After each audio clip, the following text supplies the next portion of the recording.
Meet Ken Usato, a typical high schooler who finds himself in a whirlwind of magic and danger when he befriends the popular student council duo and gets accidentally summoned to another world, discovering a rare talent for healing magic. Ken's newfound confidence attracts both admiration and peril, especially when a crazy fellow healer sets her sights on him. In a faraway land, a medieval castle stands tall. Inside are the murmurs of uncertainty about doing something taboo. A man with rich blonde hair and equally magnificent facial hair, sitting on a throne, has been left with no choice but to resort to some arcane magic. He was left to call on the help of a savior, to summon a hero. Meanwhile, in a quaint little and abysmally normal high school, it looks like rain has been pouring down quite heavily. Our protagonist was trying to convince himself that he's not unhappy or anything like that. However, it has just been monotonous days one after the other. But he also knows that to change one's life, one must start with oneself.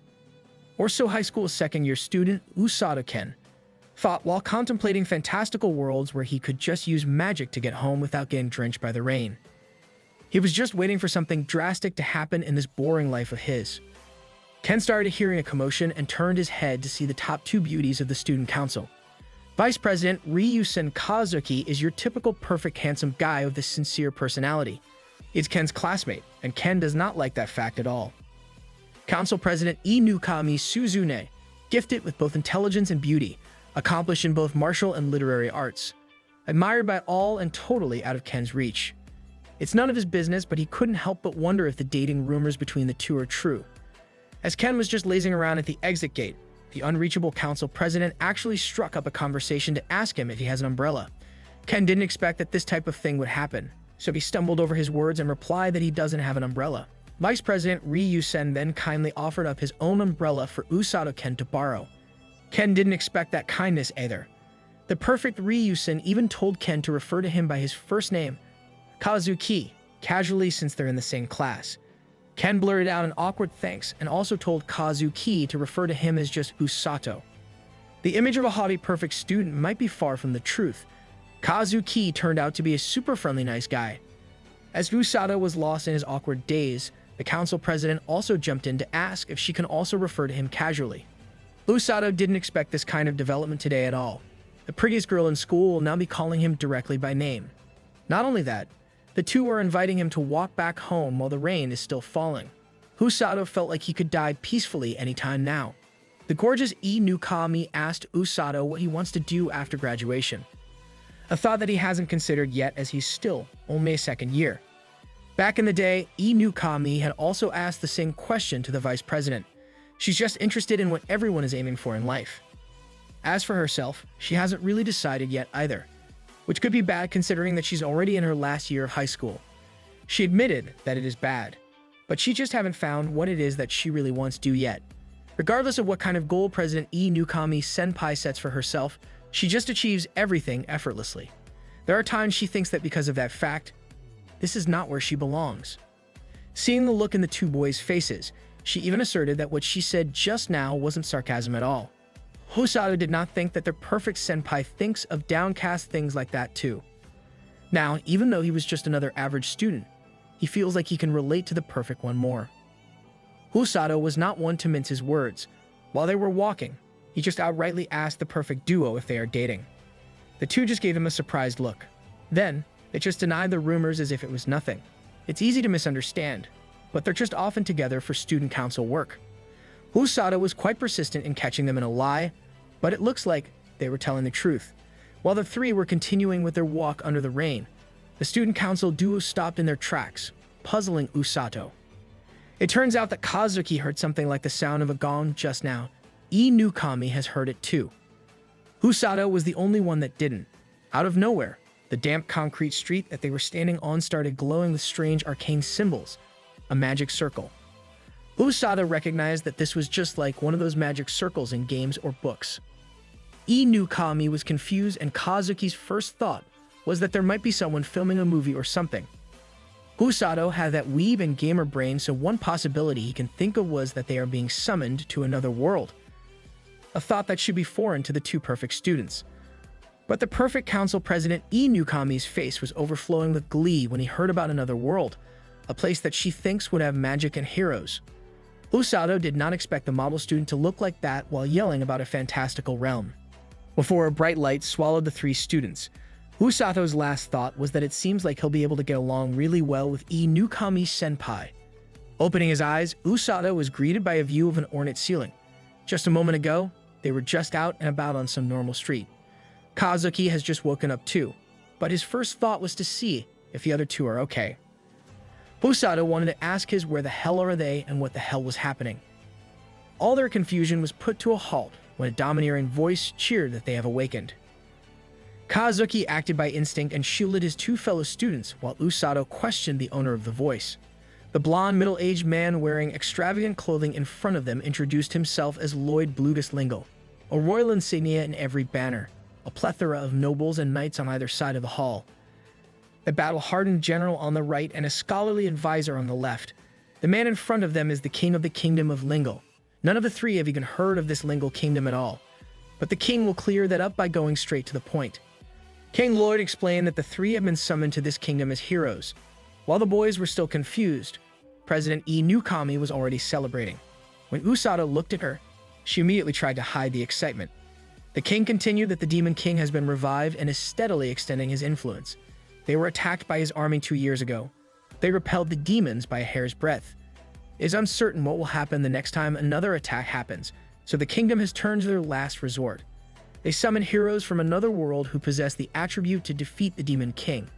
Now, Newkami just could not hide her gleeful expression. King Lloyd himself used a forbidden technique as their last hope. Usato watched while the smile on the council president's face grew bigger and bigger. The ruler continued that the magic circle used for summoning them looks for people with suitable attributes and summons them. The sound of the bell that made them stop in their tracks was the signal. In that case, then there must be a grave mistake here. Usato did not hear the sound before being transported in this place. The fact that he might have been just dragged along is starting to get clearer. This was an unprecedented incident. The highest-ranked knight, the scholarly advisor, and Unit King himself never expected this. Usato was starting to think that this was bad, that he'll get sent back along. But the king admitted that he might have done the boy a disservice. He'd love to send Usato back, but the summoning happens to be a one-way trip. Even if just happened to be dragged along by chance, returning home right now would be impossible. The same goes for the true heroes. Kazuki, who has been silent until now, started shouting that this was bullshit. He was panicking at the thought of not being able to return. His loved ones are waiting back home, and the same goes for Newkami and Usato. The king started standing up from his hefty throne. King Lloyd agrees that this is inexcusable. However, the kingdom is in a state of desperation. They are doing this for the sake of protecting the country and its people. No, for the sake of this world as a whole. King Lloyd vowed to look for a way to send them back. However, until they are here, the monarch actually lowered himself down to his knees while begging for the students to lend their strengths to the kingdom in a dire need of help. Seeing such an important person throwing away his pride for a genuine plea for help softened up Kazuki. He turned around to see what Usato and Newkami-senpai think of this circumstance. Now, the king has not only gotten to his knees, but he also lowered his head like a lowly peasant begging for coin. Lloyd Blugus Lingle is the type of leader that would sacrifice his own life and pride for the sake of his people. No matter how upset Kazuki was, he still sees the gravity of the situation. He understands that it takes a lot for a leader of the nation to prostrate himself like this. He asked the king to raise his head. It looks like the heroes will be accepting their roles after all. With overwhelming gratitude, the king and every high-level official of the kingdom lowered themselves to thank the heroes for their kindness. Meanwhile, Newkami-senpai looks as though she was enjoying this from the bottom of her heart. Their arrival has quickly become a massive deal. Welsi, a courtesan mage, welcomed them to another room in the castle where their aptitudes will be measured. They just need to touch a magic crystal to determine what kind of magic they are capable of. To put it simply, magic contains elemental energy like fire, water, lightning, etc. There are also other types like transportation and illusion, but those are special cases. The first one up to get tested was Kazuki. This man was clueless to the rules of a magical world, so he felt extremely awkward while he inched his hand closer to the crystal ball. The resulting light from his assessment looks to be a bright white. Welsi explained that, as expected of a hero, Kazuki has a strong affinity for the light element. Kazuki was extremely lost. He doesn't even know what to do with light. Maybe he can blind enemies with bright flashes or something. But Inukami enthusiastically blurted out that Kazuki can just fire beams or summon a sword of light that can cut through anything. Usato was now sure that this girl was just a weird weeb on the inside. She's just like us, for real. On top of that, he is sensing that she is dangerous in a lot of ways. Wellesley expounded that the light element is the highest-ranking attribute, boasting unparalleled strength in anti-demon fights. It's a rare element that only the chosen few can wield. Now comes Inukami's turn to test her elemental affinity. As soon as her hand touched the crystal ball, a bright yellow light filled the room, a sign that she has a strong aptitude for lightning-based magic. Her mana is also comparable to Kazuki's level. She blushed and smiled at the possibilities that her lightning affinity holds. While they were here in the testing room, Usato came up to Wellesley and asked if he can just try too. As soon as he put his hand against the crystal ball, an extra bright light assaulted everyone's eyes. It was a pretty color that resembles an emerald. Usato thinks that since he got a green flash, that might mean that he can control plants or something. But seeing this ordinary color made Wellesley's face turn blue as if he had just seen a ghost. He then dragged Usato away as fast as he can, as he must report this to the higher-ups as urgently as he could possibly do. And not just some ordinary higher-ups, that emerald color had to be made known to King Lloyd himself. Wellesley did not even bother knocking or anything. He just barged into the throne room with Usato in hand. The king thought that this should be about the aptitude of the heroes. Exasperated, the court-assigned mage informed the king that Kazuki and Suzune Inukami both have wonderful affinities. However, that's not what warrants an urgent report. The king warned Wellesley that the drag-out Usato is just a civilian who must be respected as a citizen. This court mage was aware of that, though. The king was starting to get bad vibes from all the panic. He's worried that the boy awakened the dark element or something. But it turns out that the emerald color is the aptitude for healing magic. That shouldn't be too unusual, but the king and his advisor were flabbergasted. Wellesley was sure of it. He saw the crystal glow of bright green color. Usato Ken has the makings of a mage capable of healing magic. The king explained that the aptitude for healing is rare. Normal mages can use healing magic, sure, but it is for first aid or emergency treatment at best. Anything beyond that is only for people with the aptitude for healing magic. There are only a few of them in this country. But there is one person that cannot know about what has been revealed in this room. They must protect Usato from that person no matter what. Speaking of the devil, the one they call Rose Sama is requesting an audience with the king. More like demanding with how the knights guarding the throne room's gate are trying to hold the door closed. The king firmly ordered the guards to not let her through, especially at this moment. Nobles of the court looked at Usato with genuine concern as they advised him to hide himself right away. Everyone in the room was under the same idea that they cannot let Rose find out that the kid awakened a healing attribute. Usato was supremely confused with all the hectic energy around his healing magic potential. The uninvited guest has finally entered. She's a strong dame-mommy-type woman wearing a white garb that resembles a medical uniform. This Rose woman just came over to ask if the heroes have already arrived. She just asked one question and then looked at the king and immediately noticed that something was going on. The king made it too obvious. He was nervously sweating a lot for no reason. It's Rose's day off, so she was just visiting the country's monarch. But when she started scanning the room, an unfamiliar face filled with tension caught her attention. While Usato was trembling in the fear of the unknown, the king kept on insisting that Usato was just an unlucky boy that got dragged by the hero summoning.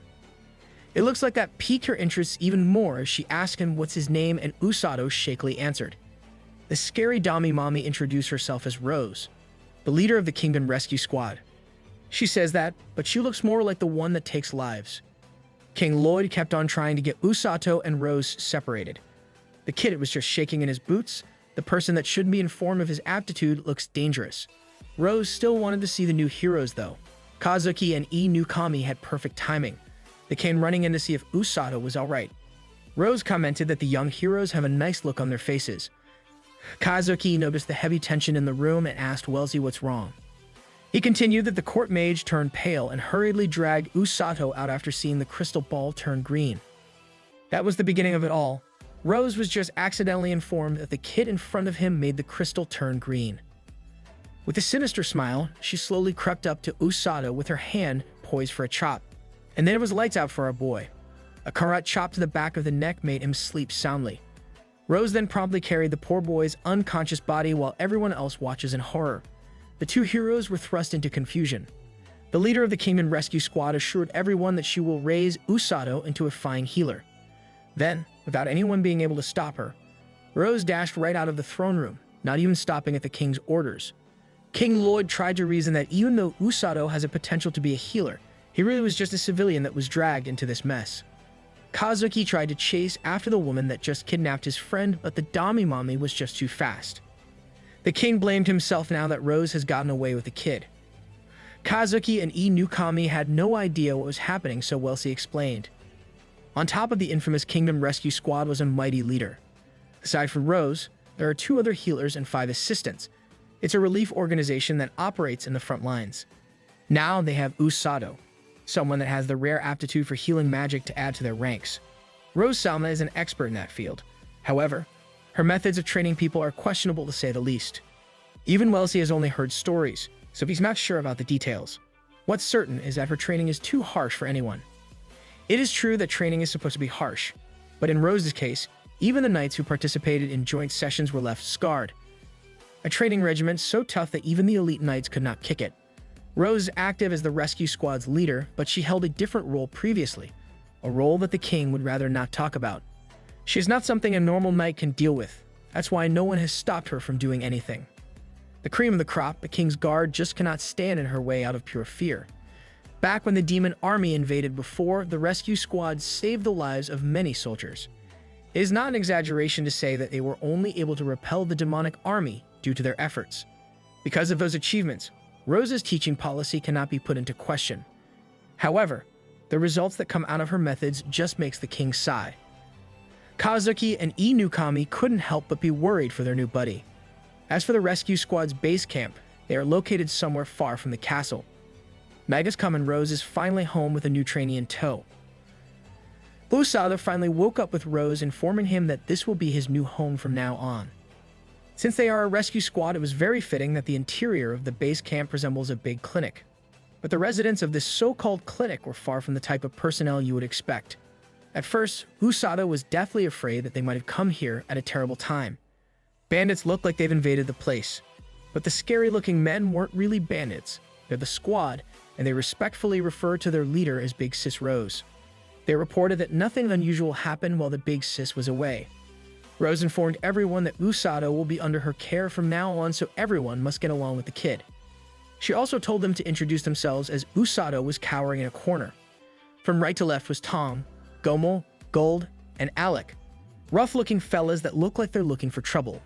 Usato had completely broken down. He doesn't know what he got himself into. Rose came to the rescue, kicking everyone away to stop scaring the newbie. Little did she know, she's the most terrifying presence in this place. All of these guys can use healing magic. They are in charge of recovering the injured from the battlefield. There are only 2 other people capable of healing magic, but those 2 operate somewhere else. Now, Rose will tech Usato the method for healing as well. Rose is the type that doesn't take no or silence as an answer, so Usato reflexively answered affirmatively. Training starts tomorrow, and it looks like Usato will be rooming with the bald-headed Tom. It's already late, so bedtime is coming anyway. In this scary and unfamiliar place, Usato will have to sleep next to a rough-looking guy with suspicious stitch marks on his neck. Upon reaching the room that he'll be staying in, it was surprisingly normal. When Tong came up to him, calling him newbie, Usato reflexively shielded himself and called the baldy sir. Tong insisted that the kid should stop being too formal. Tong also tossed some new plain clothes to the kid. It's what Usato will be wearing for training. There are 3 sets he can choose from in the closet, and the toilet is just outside. The finer details, Rose will discuss. Tong ominously warned the newbie that the training will be tough. Even tougher for Usato since he can use healing magic. Tomorrow is going to be nothing but hell. Tong just left Usato with a message that Usato will have the ability to heal his own wounds. From that thought alone, anyone can figure out the rest of what's about to come. Usato was still just a few hours into this world, so he would like to know a little more about healing magic first. Tong can't believe that this guy really was about to train with Rose without basic knowledge. He explained that a healing magic user is valuable as a healer, but they have no talents aside from that. If you can't use combat spells, you're just an easy target in the battlefield. Until a while ago, healers were insulted in this country. Even now, other countries hold the same perception. Even Tong himself used to think that way. But he has spoken too much tonight. He'll just turn around and get his sleep. He yelled at Usato to stop with the questions and get some rest too. Without his control, Usato's situation has somehow become a huge deal. Healing magic and harsh training doesn't seem to go together. It just sounded wrong. You can only wonder what's in store for him tomorrow. It's been 3 weeks since Kazuki, Usato, and Newkami were summoned to this foreign world. The council president and the rest have been training non-stop, and she's happy to feel her personal growth. Still, the thought of fighting as a hero doesn't feel real yet. Kazuki and Newkami take their break times together. Kazuki might have gotten strong in these 3 weeks, but he's still nothing compared to the council president. She wanted to know if Kazuki already has a finishing technique. Typical otaku stuff. In her case, she'd like a flashy attack with a huge range, something like a lightning punch. On the other hand, Kazuki is becoming increasingly worried about Usato. While they were sharing lunch, a beautiful young lady came up. She's known as Princess Syria, and she's curious about this Usato fellow, the third friend who came with the heroes from the other world. They've only become friends shortly before getting summoned, but Kazuki still worries about him. Newkami took a jab at her underclassman for being friendless back in the previous world. That is partially true though. He is extremely popular with girls, but the boys tend to avoid him. Princess Syria's interest was piqued and wanted to know where this Usato was. When the princess heard that Usato's in the rescue squad, she was taken aback and stumbled on her words. She doesn't really know much about the rescue squad, but there are a lot of weird rumors regarding the group lately. As far as she knows, the new recruits are forced to go through training that no normal human can handle. Still, it's only a rumor in the end. But the two heroes can't help but get worried even more, so they agree to check on their friend in the afternoon. The rescue base camp is quite a distance away from the castle. Today, it seems like there are no people inside, but the door was unlocked. Entering uninvited felt kind of rude, but President Newkami is just too curious about what kind of place Usato has been staying in. Same goes for Kazuki. Upon checking the premises, the base camp really does look like a normal infirmary on the inside. Her curiosity was boundless. Newkami wanted to go further and check out the second floor. Kazuki didn't even have the time to stop her from wandering around. Newkami eventually found Usato's room upstairs. She even snooped around and triumphantly found their friend's diary out in the open. The people here can't read Japanese, that's why Usato just leaves his journal out. As for the three of them, a translation spell made it possible to communicate using the local language. Newkami just cannot stop thinking about what's inside the diary while she holds it in her hand. Kazuki tried to be a voice of reason, but it was useless. The Jolly Council president was already digging in.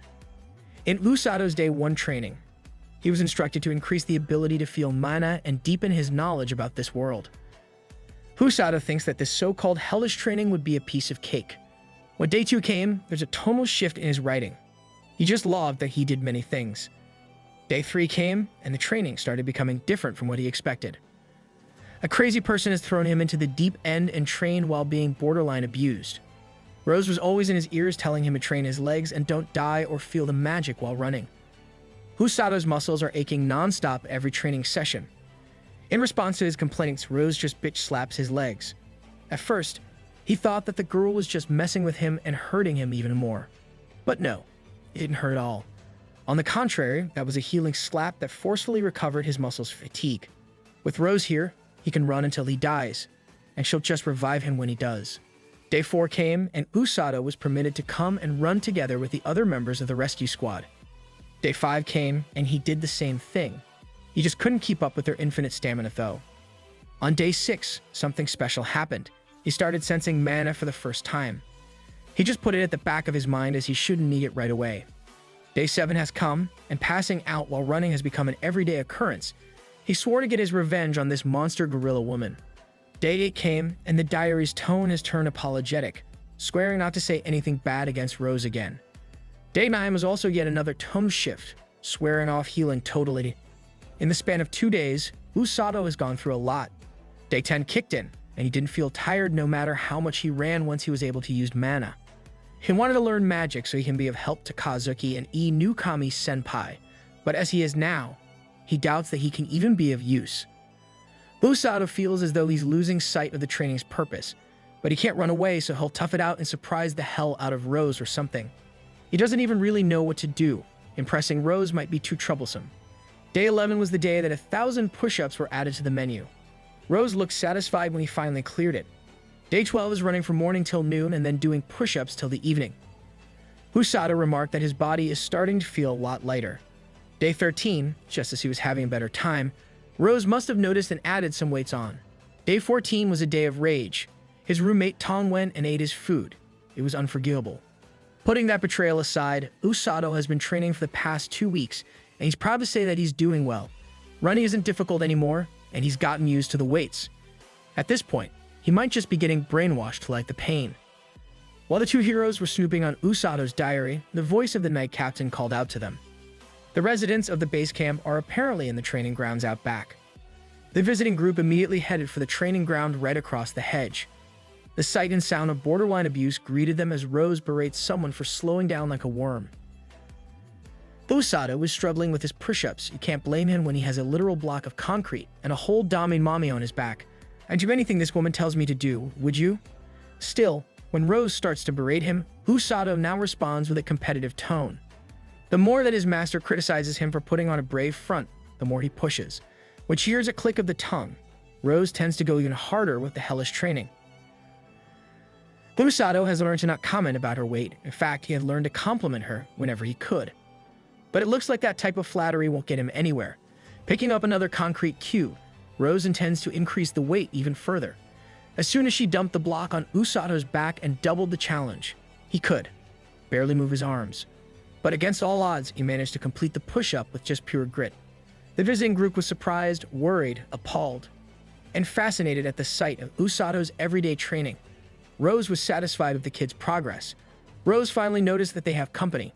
Knight Commander Sigris could not sit back and watch this type of barbaric training being imposed on some kid.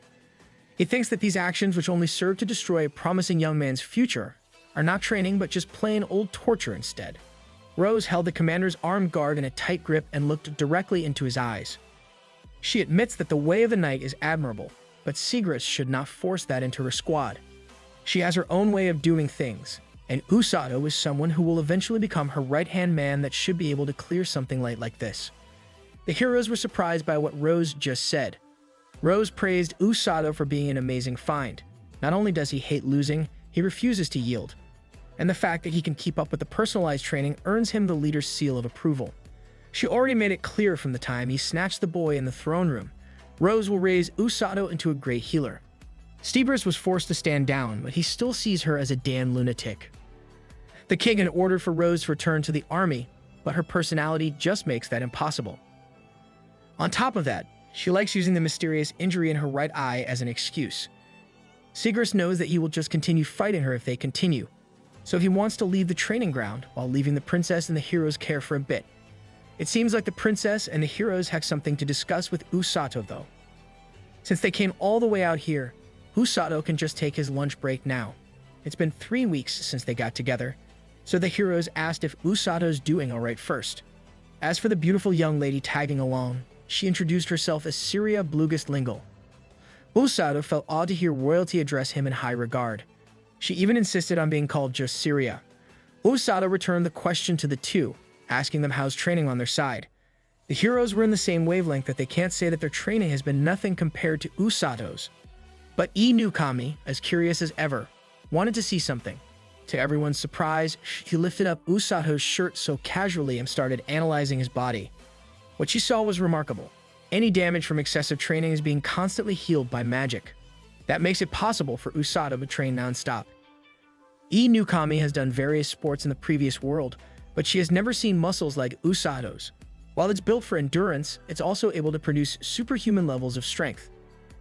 Usato's current muscles are so impressive that she almost couldn't recognize him. The princess and Kazuki were just as confused as Usato why this girl was getting so excited. Once they got to sit together, Kazuki asked him if his training sessions are always this intense. Usato just casually explained that today is on the easier side of things. It is tough as hell, just like Kazuki assumed. Usato can't count the number of times when he wanted to run away. The hero wanted to remind his friend that he can always turn down the training, but Usato didn't even entertain the thought. He's been through hell thanks to healing magic, and the captain is downright scary. However, training is becoming more fun for him recently, and life in this place isn't so bad. Newkami was surprised to hear such contemplative thoughts from their friend. She thinks that Usato is amazing for already finding a place where he belongs. But the kid is just trying hard not to become a burden to the real heroes. Of course, Kazuki would insist that they won't think like that. Usato admits that as selfless as he sounds, it's just his pride talking. He can't sit idly while his friend is going off to fight the Demon King's army after all. Newkami resonated with that statement about pride. She acted all cutesy, telling Usato to save her when she's in trouble, but our boy sees through that act. Newkami was protesting why this guy was not seeing her as a woman when a gruff voice called to Usato. Tong has come to deliver his food, but instead of gratitude, Usato just felt a pulsating anger. The kind and gentle Usato transformed to a cursing machine while he berates Tom for doing him dirty a week ago. Tong tried playing dumb, but Usato is not one to forget wrongdoings against him. He will not let the case of the stolen lunch be forgotten. With no other choice, it looks like Tom will just have to beat the newbie up before Big Sis returns. Hellish training and fighting with combat veterans. This was Usato's real daily life. He's doing his best here, if not out of pure stubbornness. It looks like the heroes were worried for nothing. Seeing how Usato is doing, Kazuki feels like he can't just sit around as well. He just found new motivation to train once they returned to the castle. Newkami looked at Usato and couldn't help but feel that saying he was just dragged along by the summoning is just wrong. She personally believes that there's a bigger reason why all three of them are here in this new world. That's how fate is. From now on, they must do their best. Another week has passed, and it's been a month since Usato joined the rescue squad. The effects of Rose's hellish training are showing. He can feel his physical abilities increase by leaps and bounds, but his heart still can't accept the fact that he's doing all of this as preparation for battle. Rose has drilled into his brain that he's training so that he can escape from the battlefield as fast as possible. As for why he needs to do that, the answer was simple. If he can get away faster, that means he can save a lot more people faster too. He will be an aid to the injured who've been left on the field. He will treat them and carry them to safety. The mission of the rescue squad is to save the injured or those on the brink of death. For that reason, a tough and tenacious body and mind are needed. Usato wants to be of help to his friends, but he's not sure if he has the necessary resolve when the real battle comes. And he must save people's lives. He knows that nothing's going to change from worrying though, so he just must do his best today, like all days. But the training menu for this one is special. Him and Rose will be heading out with just a single backpack. He was not permitted to look at it, but the bag really was freaking heavy. When he turned to look at Tong, the brute just looked as though he was about to throw up in horror. Usato wanted to ask why Tom has that look but Rose is in a rush. When he asked where they were going, the captain just continuously shut him up. They are passing through the town's marketplace and there sure are a lot of businesses in the area. Amidst the bustle, he spotted a young lady with beast ears. The beast person also glanced back at him. This is all new to Usato and he is having a blast enjoying the scenery. But as they walked further, he started noticing that they are now in the outer walls of the city. Rose just waved at the gate guards. Thomas the poor knight guarding the gates trembled in fear at the sight of the infamous captain. She's like to show Usato here the outside world and poor Thomas immediately folded and started opening the door. When Usato asked where the hell they are heading towards, she just explained that they are going to the forest where monsters dwell. That cannot be good at all. The trek on the way would take about 3 to 4 hours from the city's outer wall. If that's the case, the backpack should be a camping set. The forest has many nicknames like Lingo's Darkness or Wild Beast's Hole. It's here where Usato will be hunting a grand grizzly. There would be no time limit, but he cannot return until the hunt succeeds. When he thought about this outrageous string of words, he remembered what a grand grizzly is. It's a dangerous monster that evolves after living for a century. Hunting something like that right from the get-go is just ridiculous. Rose doesn't want to hear any more complaints, so she picked him up.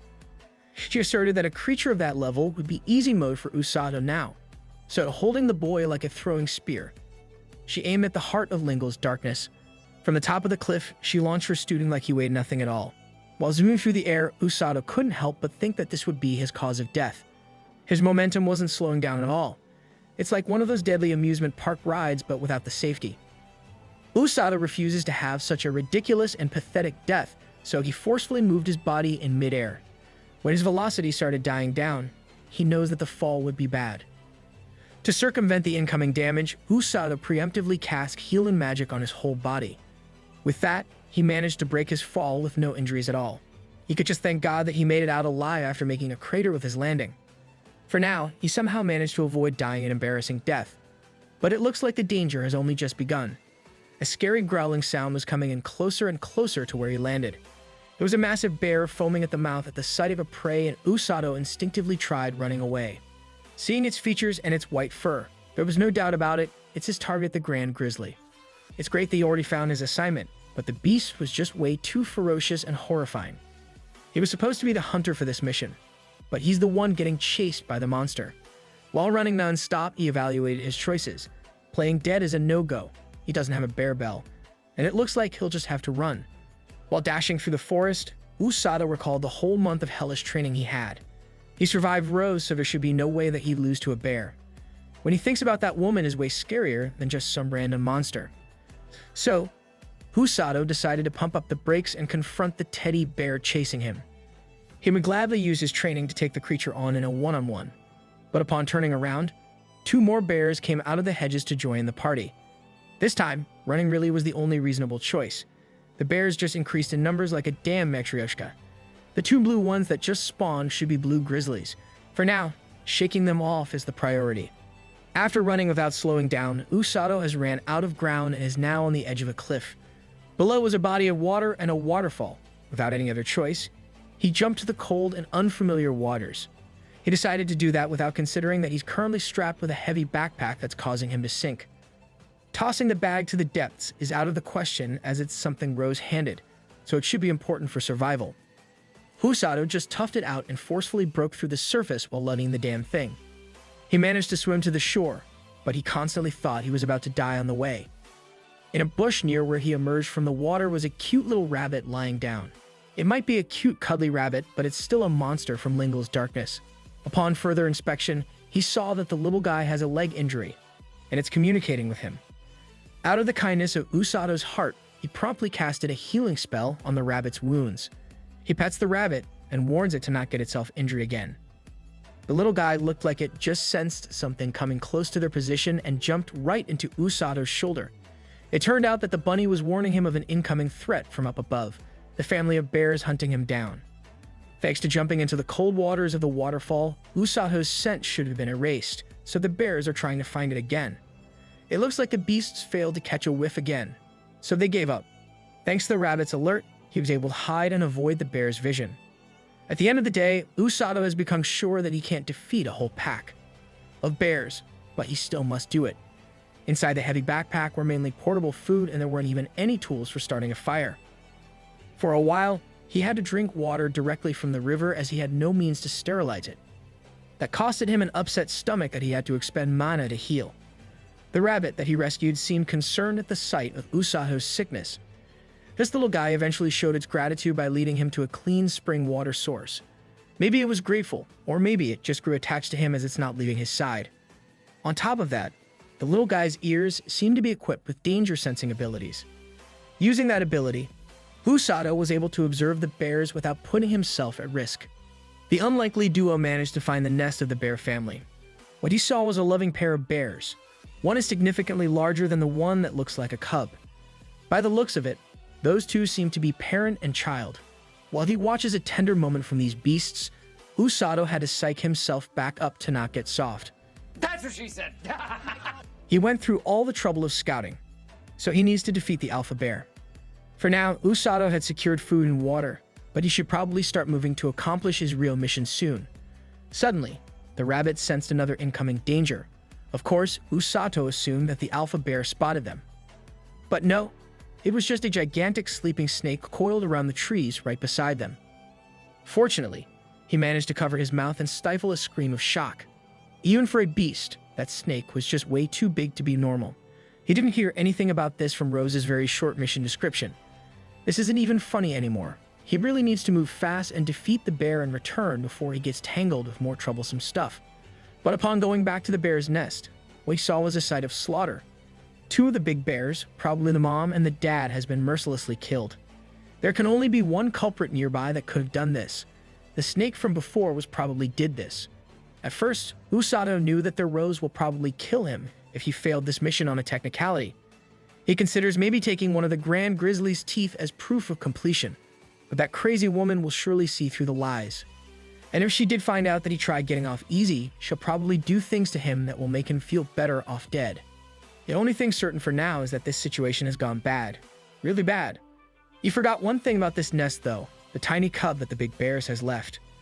The little cub may be a vicious beast, but it's still just a cub, and it cannot process that its parents have been killed. The cub cried and cried. It let out the most devastating little noises that Usato has ever heard. Forget about his mission. Hearing the cub's sad cries is what ticks him off the most. He doesn't like the idea of admitting defeat to Captain Rose, and it's also frustrating that he had his target stolen.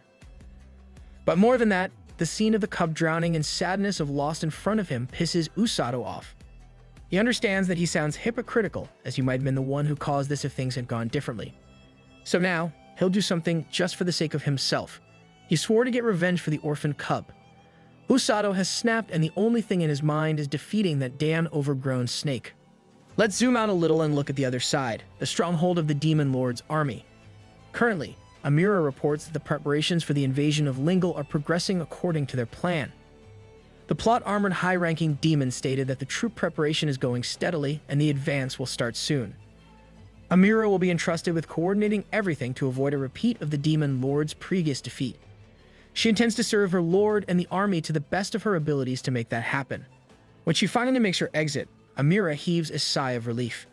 Having an audience with the Demon Lord really is nerve-wracking for anyone. From behind, a scholarly demon named Hellish warns that the captain of the Third Corps, such as Amira, shouldn't be saying something like that. She calls him Mr. Monster Professor, and it seems like things have been going on his side as well. The prototype magic monster he's working on is complete, an enormous snake that holds virulent poison and razor-sharp fangs. He names this 72nd prototype Balzanak, a true masterpiece. Amira comments that this guy's previous prototype also had the same name, but that monster was defeated by the enemy captain during the previous invasion. Captain Seagrass is pretty strong, but in the upcoming battle, there's a group that's giving the demon army a hard time. Amira was in the rear during the previous war, so she wasn't aware of this group at that time. Mr. Monster Professor correctly assumes that it's probably the group they call the Kidnappers. They carry the wounded to the rear and treat them to be sent back out into the field again. The Kidnappers are tough to deal with because it's impossible to target and defeat them in the first place. Those guys are ridiculously fast, and they don't even slow down while carrying injured soldiers. On top of that, their leader is a pesky user of healing magic of the highest degree. She personally heads to the front line and treats the wounded with incredible speed. That woman even casts healing magic on herself to get rid of fatigue so she can continue at her best condition. To the demon army, it feels like they are fighting against an untouchable immortal. A body shouldn't be able to handle that kind of stress, but that logic only applies to normal humans. Before the Demon Lord was revived, that same woman fought to the death against Amir's mentor. She was able to get away, only losing her right eye in the fight. Hellish knows that surviving against Amir's mentor in a fight is a monstrous achievement, to the point that the new demon troops don't believe Amir's story. She feels frustrated because the new army will experience fighting that beast firsthand in the coming invasion. Amira intends to cleanse away her mentor's regrets. The Third Corps captain has steeled her resolve to kill Rose. She went through all those theatrics full of resolve, but her mentor's still alive. Also, she'll be the commander of the invasion, so she won't even be standing on the front lines for this one. Back to Lingle's darkness, it looks like Usato has made himself a makeshift weapon. Frankly speaking, his improvised spear shouldn't be much of a weapon against that snake, but it's better than nothing. He'll be relying on the rabbit's radar, a partner that can watch his back. After walking around the forest for a while, Mr. Rabbit finally picks up some danger signals coming from up ahead. By the sound of it, it seems like there's a scuffle going on. Usato had a hunch as to what was happening, but he still didn't believe it when he arrived at the scene commotion. That damn snake is fighting with the remaining bear cub. The cub was tough and brave, but the snake was just toying with him. It's prudent to have the rabbit go off to safety for now. Looking at the snake beast up close, it really was bigger than Usato expected. Me and that snake have one thing in common. But compared to Rose's piercing glances, this monster is nothing to be afraid of.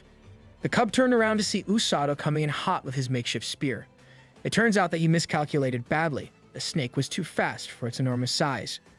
He almost lost right there, and then as the serpent clamped down its jaws, Usato narrowly dodged to the side. Still, that opened an opportunity for him to utilize his muscles and drive in his wooden spear into one of the stupid snake's eyes. After stabbing one of its eyes, the beast started struggling quite heavily, but Usato just jammed his spear in even deeper. Eventually, he was knocked off the superior position with a sharp tail snap to the cheek, an injury that he immediately healed up. The force from the tail slap was too powerful, and it sent him crashing into one of the surrounding trees.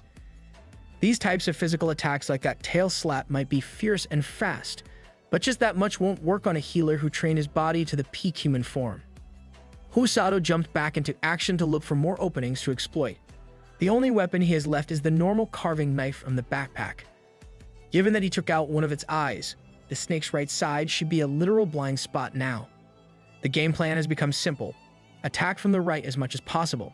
When he took a good position from the right, the beast surprisingly stopped struggling in pain and turned to attack him. The wrong assumption that this side would be a blind spot has left one of Usato's arms as a prime target.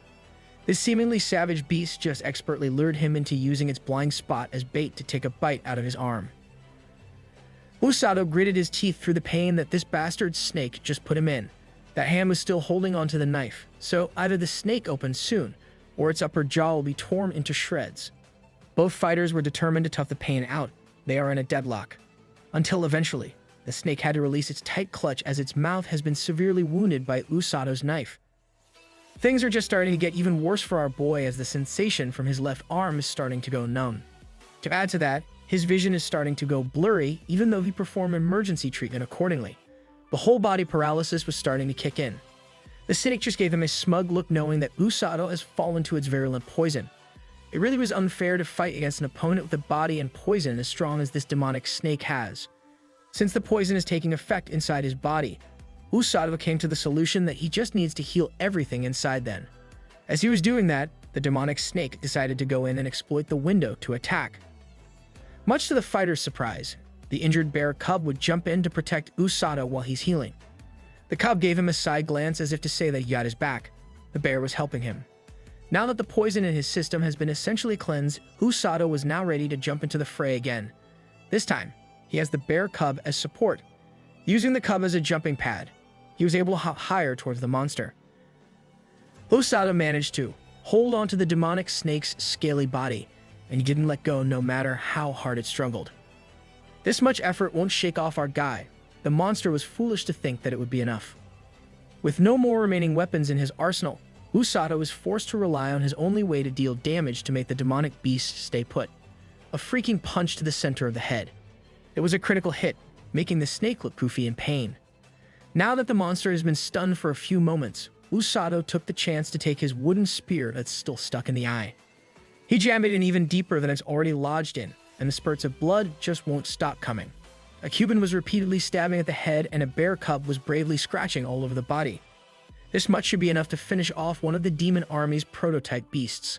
Finally, it looks as though the monster has hissed its last hiss. Usato fell down to the ground while still standing and clutching onto the creature's scaly head. He plopped down to the side in exhaustion, celebrating that he finally did it.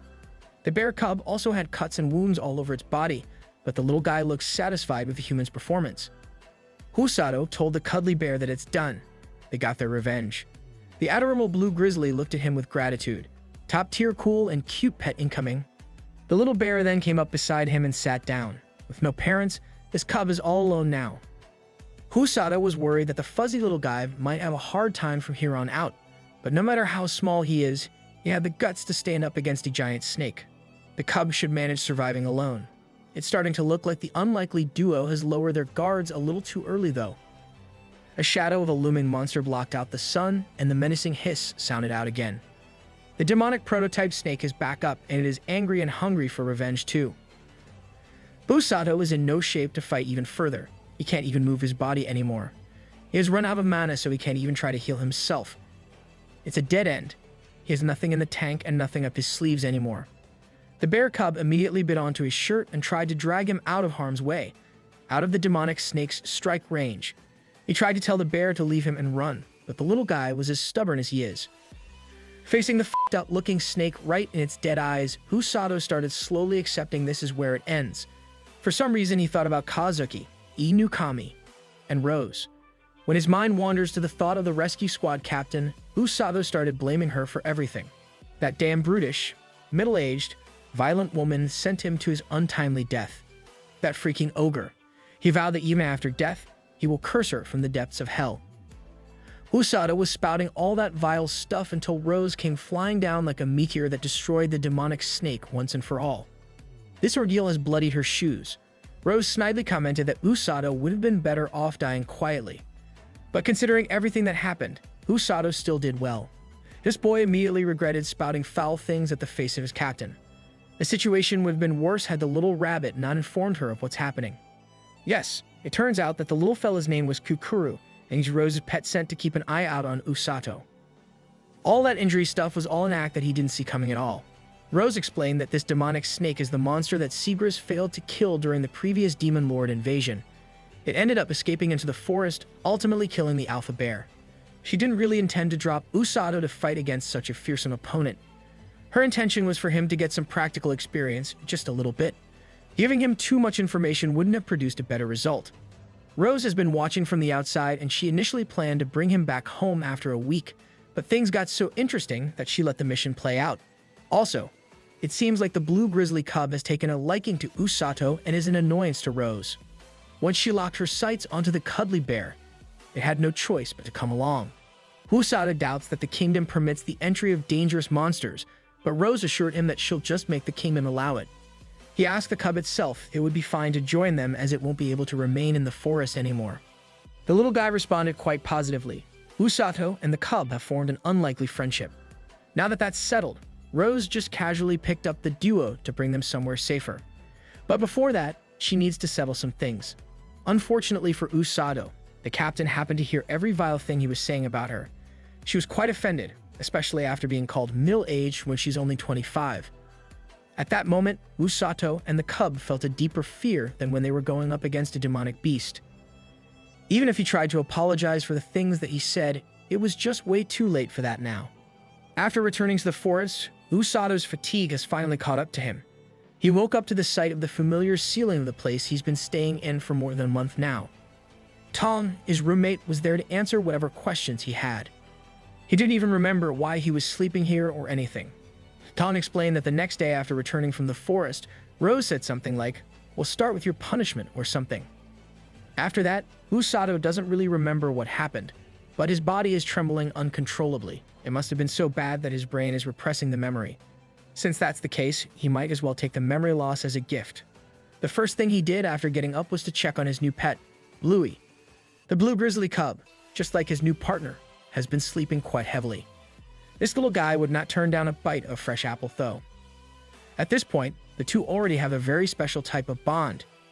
Usato treats Bluey more like a bigger and cuddlier dog. He just shortened the blue grizzly species and turned it into Bluey. He thinks it was a pretty smart idea, but I think he has a pretty shitty naming sense. Usato just can't get over how nice it is to pet Bluey's fur. His petting time was interrupted by the domineering voice of the captain, telling him that he's creepy. Rose has already finished her report to the kingdom to make Bluey an official property of the rescue squad. It seems like the cub was quite pleased with the news as he playbites with Usato. Playbiting to the point of bleeding. It's a good thing he's a healer. While they're on the topic, he wanted to know just how dangerous a Grand Grizzly is actually. Rose casually stated that even a few battalions of this country's elite guard wouldn't stand a chance against a beast like that. In terms of strength, it should be slightly weaker than the Knight Captain Seagrass himself. It is the most dangerous in Lingle's darkness after all. Usato couldn't believe that he was sent on a solo mission to go up against something that strong. But any time that he dares to raise his voice against the captain, a single glare would reflexively make him fold. Anyway, Rose gave Usato a pass on his mission this time around. His target was stolen, but he was able to corner a stronger monster. In her book, that gives him the qualification. The qualification to stand on the same battlefield as Rose herself. Usato's basics still need work, but he has achieved something that the other healers haven't. That is the rare physical ability to run around on the battlefield. A sturdy body that can withstand a lot of pain. And most importantly, an unyielding and tenacious spirit. According to Rose, that's something to be proud of. It's something that the other two healing users in the team were not able to do. Usato liked the change of pace with Rose giving him compliments for a change, but he still doesn't feel it. About the other two healers, one of them has a weak constitution, while the other has opened a clinic with his sister. They provide support from the rear during emergencies while Tong and the rest oversee carrying out the injured. From now on, Rose and Usato will be joining the front lines to heal the injured in the chaos of war. He's the only one that the captain can trust with this role because they are one and the same. The demon army is approaching. They've surely learned from their mistakes in the previous failed invasion. They will be targeting Rose heavily this time, so Usato will come in as the trump card. With a role of such high importance, Rose asked him if he's scared. Usato is not really scared in a straightforward way, it's more complicated in his head. But Rose assured him that it's normal to be scared, but he must steel his resolve. The heroes, his friends, will be out on the battlefield.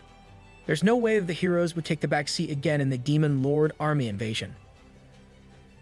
Usato assured the captain that he will do his part. He hates war. He can't even begin to imagine fighting against the Demon Lord's forces.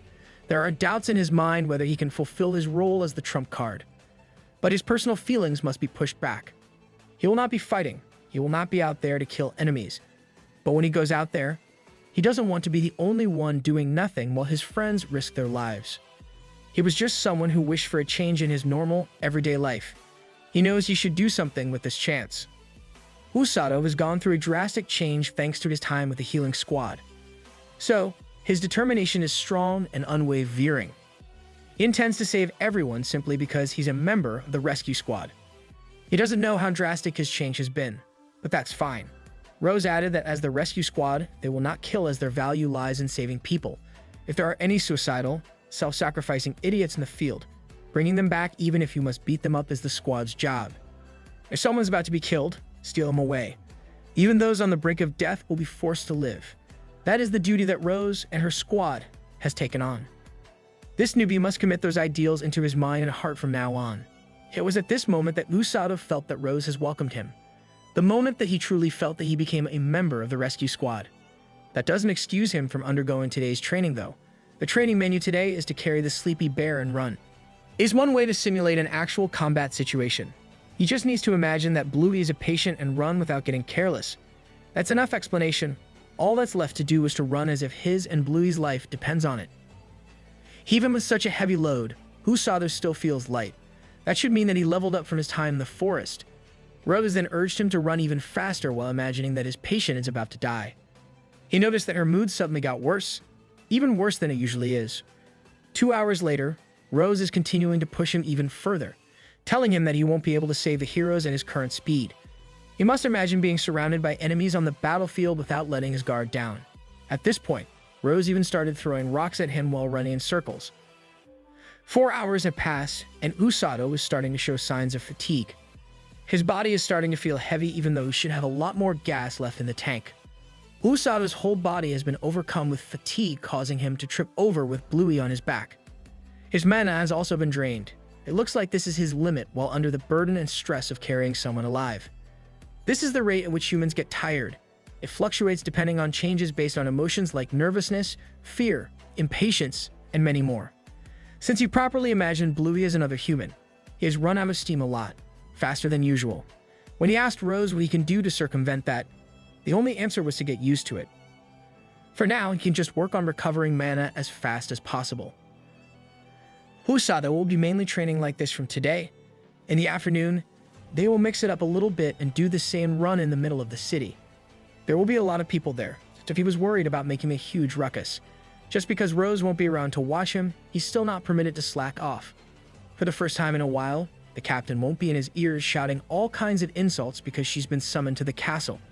When she arrived at the throne room for the audience with the king, the monarch apologized for making her come all the way up here.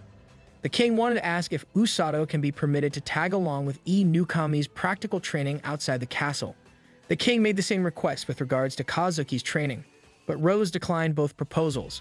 In some of the scouting reports from their escorts, there are reports of fewer monsters than usual in the plains. The king was sure that the beasts are running away. He could only wonder what they were running from. Rose thinks that there is a strong possibility that this might be linked to the upcoming invasion of the Demon Lord's army. King Lloyd can't be certain, but he would feel more secure if Usato will be able to join Newkami. It looks like Rose will agree to the terms because she's also bothered by the scouting reports. She'll even personally scout near the borders to see what's up. Right across the river after the plains is foreign territory. Rose would prefer a safety guarantee before the practical training begins. As she was about to make her exit, the king once again brought up the offer to have her return as the kingdom's commander once more. Like always, she expressed that she has no wish to do that as she's not as noble as the king thinks she is. On paper, she is exemplary, the first healer to climb the ranks up to become a commander, yet she berates herself due to one incident. She hasn't forgotten what she did. There's just no way that she could. The wound carved on her right eye won't let her forget the people that died. She kept on insisting that her arrogance is what got so many good men killed. It was then that she truly understood that it's all over once a life has been claimed. Regardless of how excellent you are, how much you train, or how much you believe, death is always looming. The wound on her eye is a punishment to remind her of her sin. She lost all of her subordinates in a single campaign and refused to go back to the army from that point on. The king might know her, but he can't measure how deep the wounds of the heart go. This is why she created the rescue squad in the first place. A squad whose sole purpose is not to fight, but to save others. She thought she'd find what she was searching for there. As for what it is she's searching for, she just wants subordinates that won't die. A team that will not deepen the wounds in her heart. She's been searching for it all this time. Someone who can heal as a weapon and can handle the training with a pure, tenacious spirit. She has found what she's looking for in that young man, Usato. He is the embodiment of Rose's ideal. Just a kid who can do nothing aside from healing. His own ideal makes him a perfect fit too. But Usato easily goes with the flow and is a sore loser. He can endure ungodly harsh training and will never break no matter how much is thrown at him. At his core, he adapts to his surroundings perfectly. He endured the harshness of Lingle's darkness after all. Rose thinks that it's the best thing for a healer to have. And just a cherry on top, the kid is rebellious to her and refuses to give in. Everything that Rose listed down sounds awfully familiar to the king. With a melancholic look in her eyes, Rose admitted that Usato was just like those guys that died for her. Those audacious, cheeky brats. That is why she wants to cultivate Usato into the ideal healer, just like herself. With that being said, the rescue squad captain respectfully bid farewell to the speechless king. Now, Rose is off to go on a solo scouting mission against the invading Demon Lord army.